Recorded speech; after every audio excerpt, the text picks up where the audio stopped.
Hi, I'm Sharon Roulier, and I'm here with my dad, Jim Stefanik, and we're welcoming you to another 2023 summer edition of the Best of Reel to Reel. We're continuing to bring you some of our favorite programs that aired during this past season. Today's program first aired on the weekend of January 14th, 2023. Ready to watch? I'm ready. Okay. Hope you enjoy.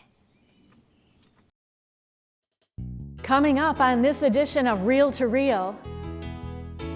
Registration is open for the Eucharistic Congress, which will be held in March. I'm Carolee McGrath. I'll have that story coming up. The impact of the Polish Solidarity movement on the fall of the former Soviet Union was discussed at a recent Elms College talk. And a visit from the Three Kings brings the Christmas season to a close. These stories are coming your way next on Reel to Reel.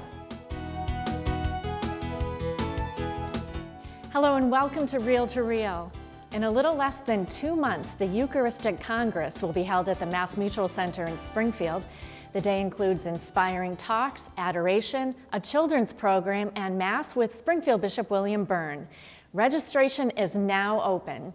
Carolee McGrath sat down earlier this week with April Hellenick, who is taking the lead on the organizing, and Father David O'Farrell, the spiritual director of the conference. Our Father, who art in heaven, hallowed be thy name. Thy kingdom come, thy will be done, on earth as it is in heaven. Give us this day April Hellenick, her new baby Winter Rosemarie, and Father David O'Farrell gathered to pray on a recent morning at Holy Family Parish in South Deerfield. Hellenick is the president of the Catholic Life Conference, which is tasked with organizing the Eucharistic Congress. Father David, the pastor of Holy Family, is the spiritual director of the Eucharistic Congress. The theme is He is Present. Baby Winter Rose is April and her husband Jay's 7th child. You just had a baby.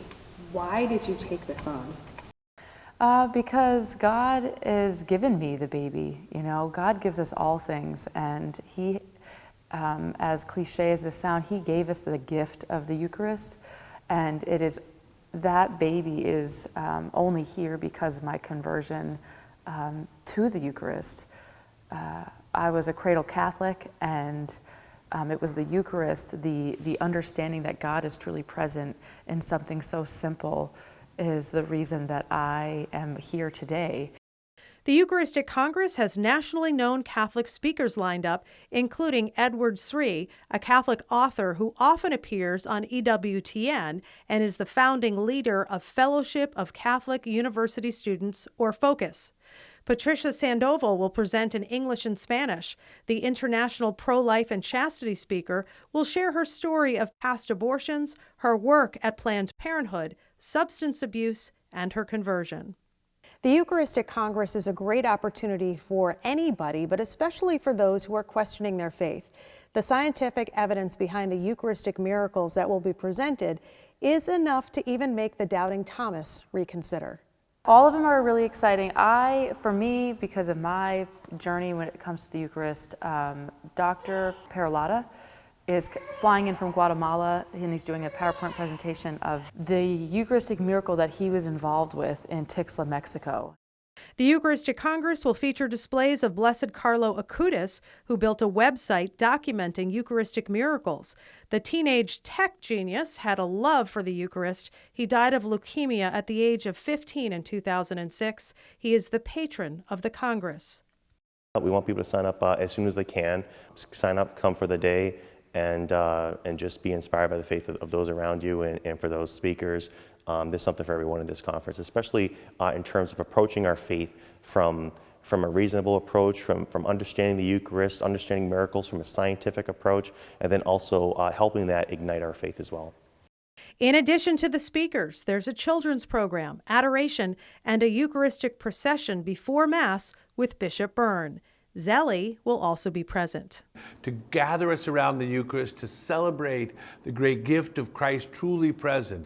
This is a must-attend event, and I think it's going to be wonderful. Reporting for Reel to Reel, I'm Carolee McGrath. After leading the Office of Safe Environment and Victim Assistance since 2019, Jeffrey Trant will be leaving his position as director at the end of this month. For more than 3 years now, Trent has worked to revamp the child protection and victim advocacy efforts for the Diocese of Springfield. I spoke with him last week as he planned to depart.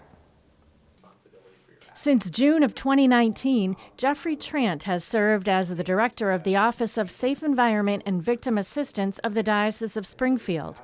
His appointment following Pope Francis's call for new protection guidelines for the Catholic Church worldwide.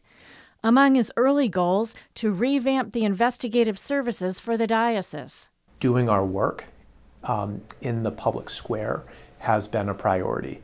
During his early days in the position, under the direction of then Bishop Mitchell Rosansky, he engaged retired Superior Court Judge Peter Velas to investigate a matter previously reported to the Diocese of Springfield. Along with this, Trent said the diocese needed to determine what would be done to correct systemic failures.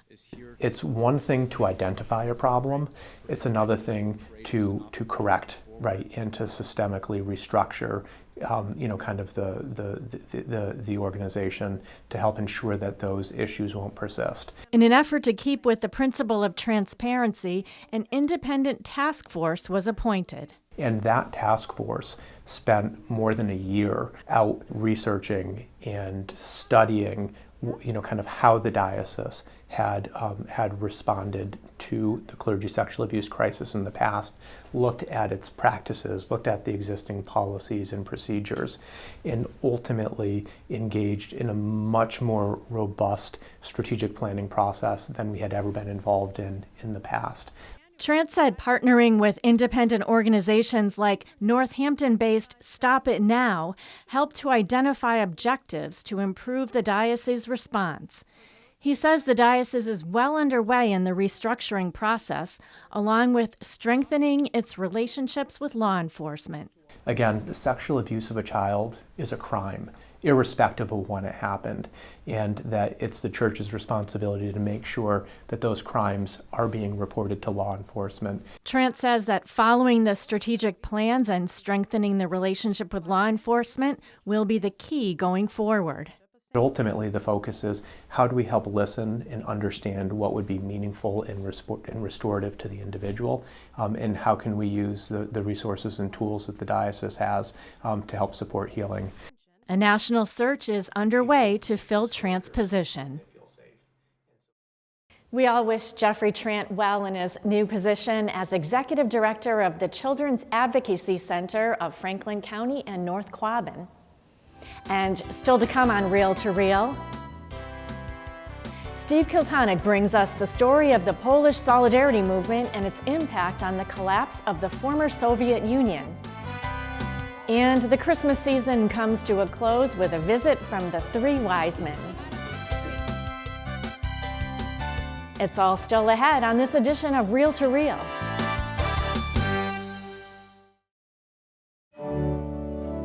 The Chalice of Salvation, your weekly spiritual connection. I'm Passion's Brother Terrence Scallon, your Chalice host, inviting you to take time out of your busy day and join us Sunday morning.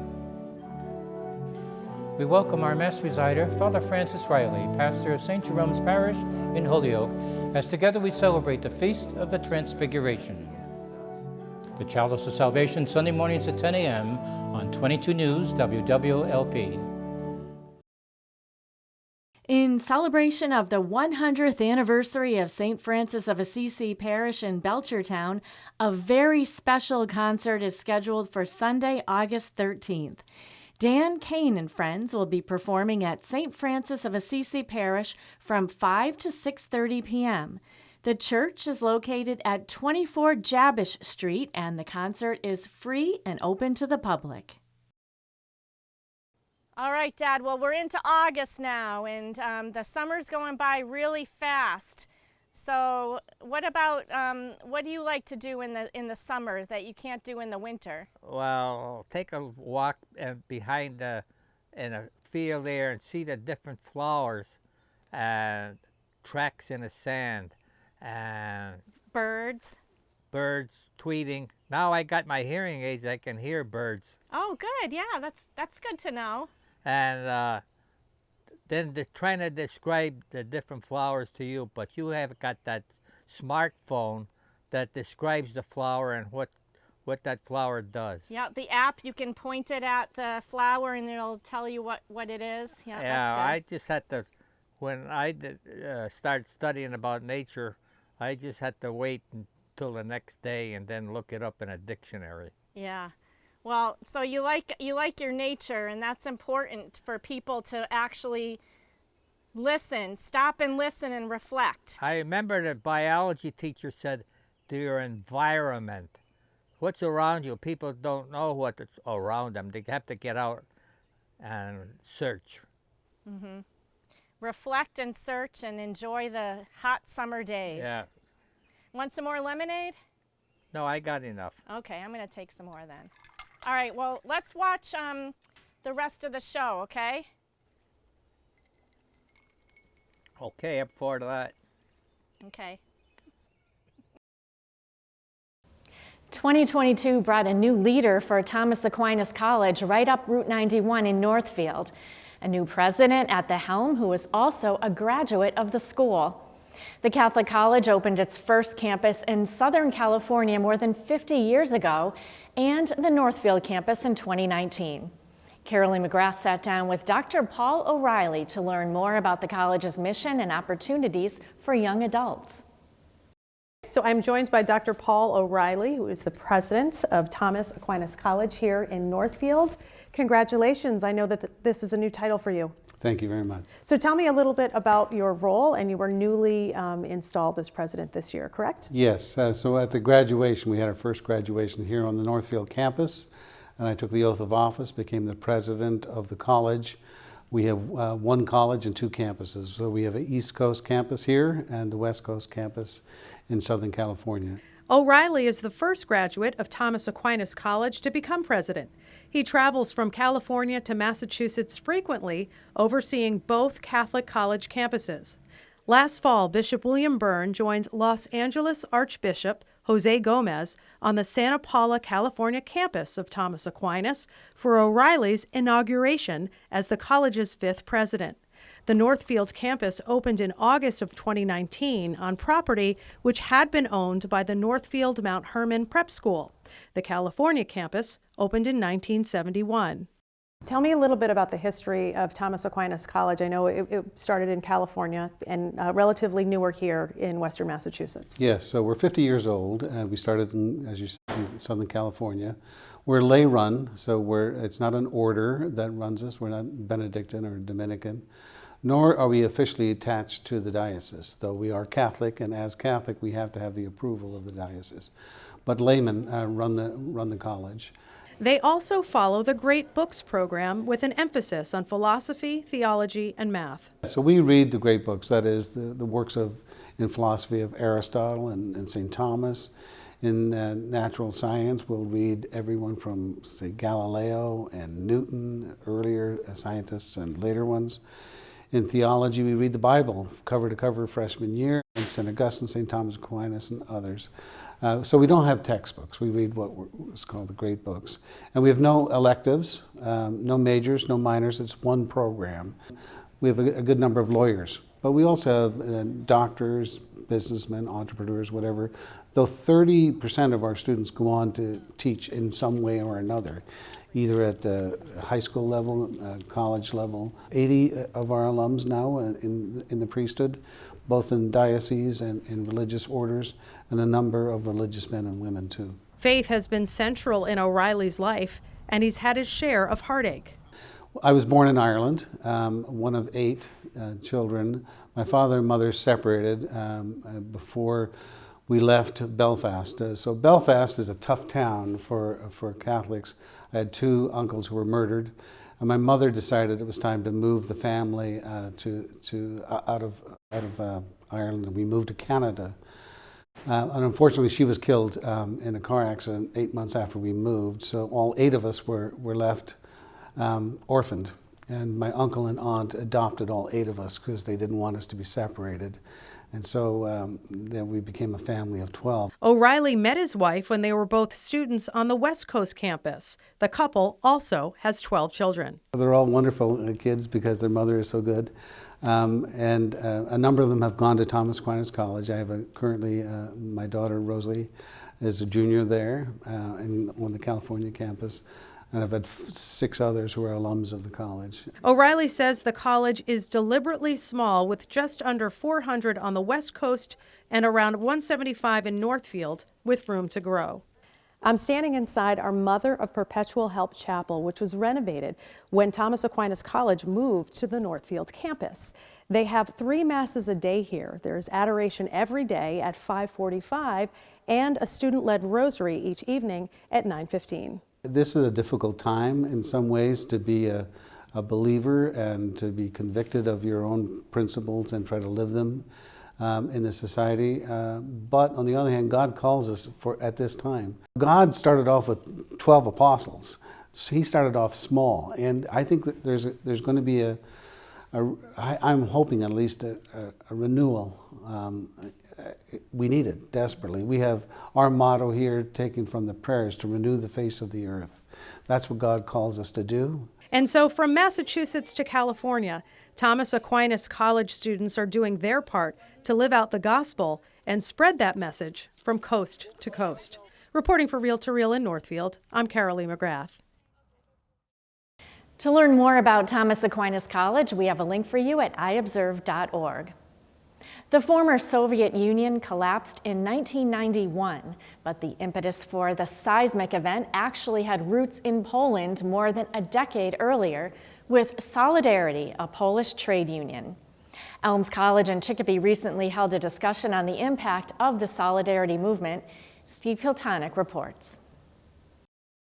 It began in 1976 when a group of dissident intellectuals supported striking workers in communist Poland. Several years later, rising food prices and poor economic conditions led to thousands of workers at the Gdansk shipyards barricading themselves at the plant under the leadership of Lech Walesa. In September 1980, the communist government and workers reached an agreement that opened the door for 36 free and independent trade unions in Poland. They united under the name Solidarność, or Solidarity. After a military crackdown in 1981, Solidarity survived underground and later played a major role in free elections in Poland and the eventual downfall of the Soviet Union in 1991. In commemoration of Solidarity's 40th anniversary in 2020, a panel discussion was held on November 30th at Elms College's Alumni Library. The panel included 3 individuals with direct involvement in the Solidarity movement. Marek Leśniewski-Las helped to establish a pro-Solidarity group, SOS, and later served 25 years as Poland's honorary consul for the New England states. During the 1980s, Elizabeth Waszutinsky was a volunteer staff member of Solidarity's underground embassy in Belgium, supporting the group's efforts to seek moral, political, and financial support. And Andrzej Blazinski served as president of Solidarity International and president of the Connecticut division of the Polish-American Congress. The discussion followed Elms College's first-year Catholic social teaching theme, Solidarity, and a related book, Crossing the Line, by Karim Rosser. The talk was made possible by the Polish Center of Discovery and Learning, the Kosciuszko Foundation's New England chapter, and the Institute for Theology and Pastoral Studies at Elms. Solidarity was established as a broad, anti-authoritarian social movement designed to advance the causes of workers' rights and social change. First and foremost, it was a nonviolent movement. Second, it did not claim to be seeking the destruction of communism, just merely sought self-organization. It, in essence, organized outside of communist structures. Within months, some 700,000 Communist Party members resigned their Communist Party affiliation, and many of them joined Solidarity. That's how powerful that movement was. In time, 10 million Poles would become members. When martial law was imposed on December 13, 1981, Leśniewski-Las and some friends decided to get involved. We created an organization called Support of Solidarity because the acronyms stood for SOS. We very quickly were befriended by a number of American politicians. From this area was Ken Lemański, who put us together with Ted Kennedy, and Kennedy organized a dinner to raise money. First money that was raised in the United States, $60,000 raised by Kennedy's dinner. In the 1980s, Lemansky represented Chicopee in the state legislature. The people of Massachusetts were able to raise money to support the efforts of solidarity in the Catholic Church through what was called the Massachusetts Tribute to Poland. And Bishop McGuire at the time was involved in the effort, and he actually conveyed the monies that we raised in Massachusetts directly to the Pope so that the Pope, John Paul II, could help support the solidarity movement in Poland. SOS kept Polish American communities updated on a daily basis. We had demonstrations, we had meetings with politicians, we had meetings with press, we had lectures, gave lectures in colleges and universities on the subject of Poland. After the communist crackdown, Solidarity was banned and forced to go underground. Waszytuński, who spoke 3 languages, used her language prowess as a volunteer at Solidarity's embassy in Brussels, Belgium. She performed a variety of duties, even working with a Hollywood film crew. They were calling out to the brothers and sisters in the trade union world to say, please, we need your help because martial law has been introduced. We can't leave our country. We can't invite you in because you will not be let into our country. And therefore, we need an embassy. We need a representation. We need somebody who can speak for us during this time. The U.S. and the Vatican supported Solidarity financially, enabling it to survive through the 1980s. Pope John Paul II, a native of Poland, helped to dispel any fear.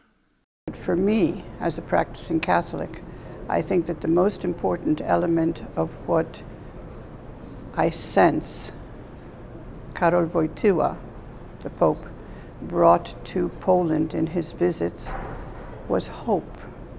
And whether you are an individual or whether you're an organization, even a trade union, you need hope.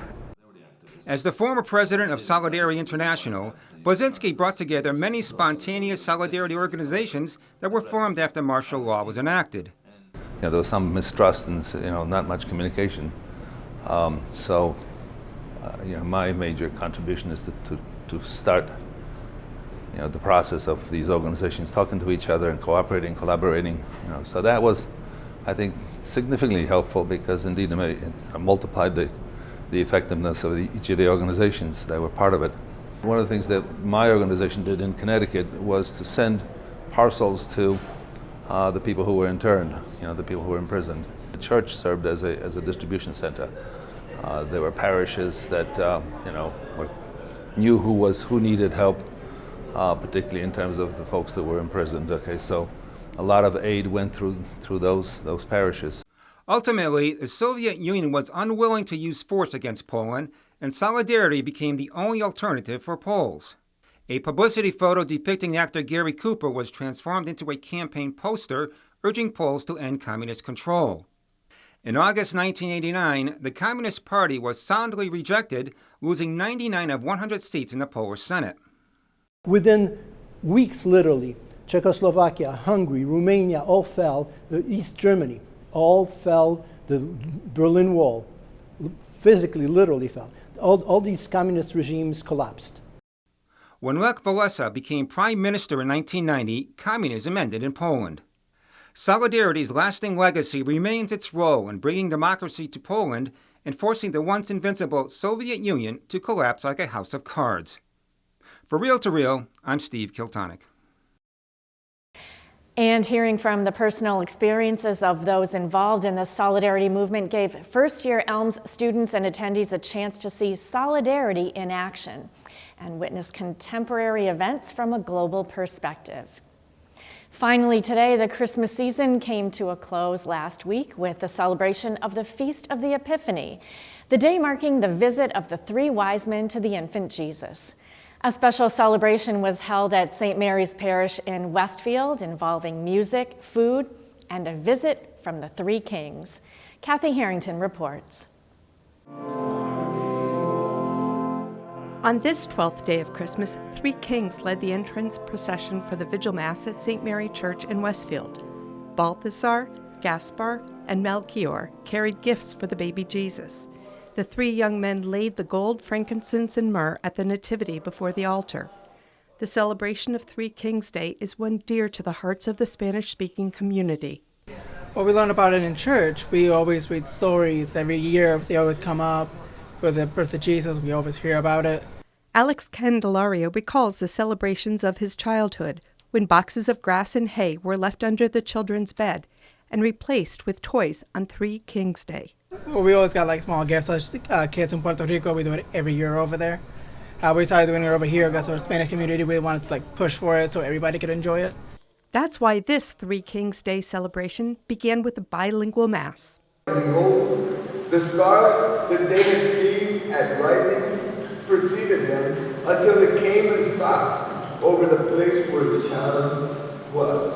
Organized by the members of the Hispanic Commission of St. Mary Parish, the chairman of the Charismatic Renewal Prayer Meeting, El Camino, Juan 23, Cursillo, and the Confraternity of the Sacred Heart set out to make this celebration a parish unifying one. We're kind of growing into going beyond the Hispanics and making sure that we can afford some of our activities and invite other people that don't know Spanish. But it's important for inclusion that it's one church. In his homily, Father John Salatino emphasized the three wise men from the east following the star to the manger in Bethlehem were not Jews, a message that God's Son was a gift to the world. And that's one thing that I think is significant, very significant about the Epiphany. Three men, kings, magicians, whatever, from different countries, from different nations, following the same star. They come together and they come and worship the God that's taught by Israel. The Kings led the way out of the church to the celebration in the St. Mary High School gym, followed by very excited children and their parents. Among them, Lucas Maciano and his family. First, though, it was time for a feast.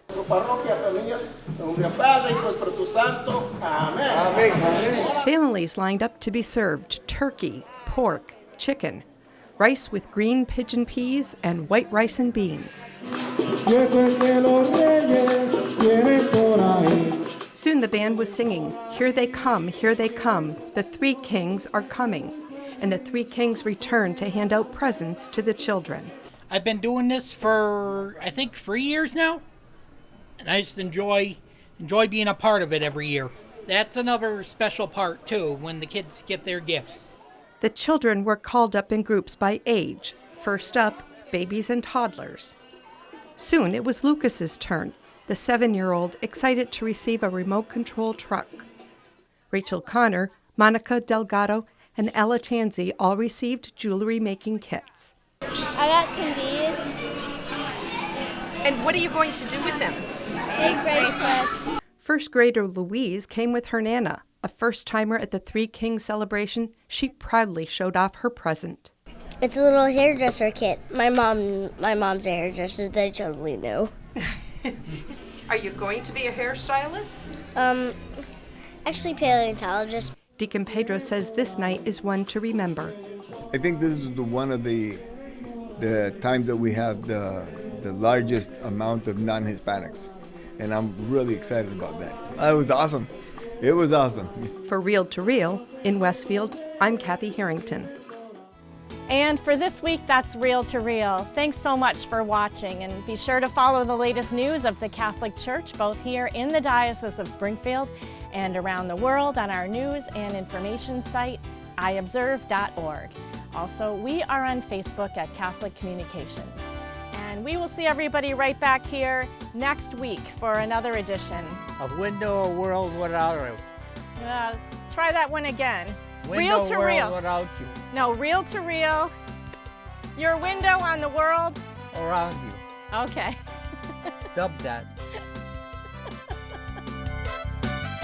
Reel to Reel is a production of the Catholic Communications Corporation, funded in part by the annual Catholic Appeal, and the support of you, our faithful viewers.